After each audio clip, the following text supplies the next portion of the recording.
সাত সকালে ভয়াবহ আগুন কলকাতার এজরা স্ট্রিটে। দাউ দাউ করে জ্বলছে একের পর এক দোকান। শনিবার সাত সকালে ভয়াবহ অগ্নিকাণ্ড কলকাতায়। এদিন ভোরে এই অগ্নিকাণ্ডের ঘটনা ঘটে লালবাজারের কাছে এজরা স্ট্রিটের একটি গুদামে। এখনো নিয়ন্ত্রণে আনা যায়নি আগুন, বরং দ্রুত আগুন ছড়াচ্ছে। ঘটনাস্থলে পৌঁছেছে দমকলের অন্তত 20টি ইঞ্জিন। ল্যাডারের সাহায্যে নিয়ে আগুন নিয়ন্ত্রণে আনার চেষ্টা চলছে। বিপুল ক্ষয়ক্ষতির আশঙ্কা রয়েছে। এদিন ভোর 5:26 নাগাদ এজরা স্ট্রিটের একটি বহুতলের গুদামে আগুন লেগে যায়। প্রথমে আগুন লাগে বৈদ্যুতিন যন্ত্রপাতির গুদামে। সেখানে বৈদ্যুতিন সামগ্রী ছাড়াও মজুদ ছিল প্রচুর বৈদ্যুতিক তার। মজুদ করা ছিল অনেক দাহ্য পদার্থ, ফলে দ্রুত আগুন ছড়িয়ে পড়ে। ওই বহুতল থেকে কালো ধোঁয়া বেরোতে দেখেন পথচলতি মানুষ। খবর দেওয়া হয় দমকলে। নিমিষেই ছড়িয়ে পড়ে আগুন।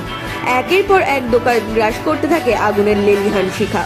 চারদিক ঢেকে যায় কালো ধোঁয়ায়। খবর পাওয়া মাত্রই ঘটনাস্থলে পৌঁছায় দমকলের 20টি ইঞ্জিন। ঘনবসতি এলাকা হয় পরিস্থিতি হাতের বাইরে বেরিয়ে গিয়েছে।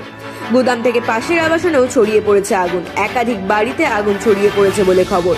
আশেপাশের সমস্ত বাড়িতে অগ্নিসংযোগ বিচ্ছিন্ন করে দেওয়া হয়েছে। দমকল কর্মীরা প্রাণপণ চেষ্টা করছেন আগুন নিয়ন্ত্রণে আনার।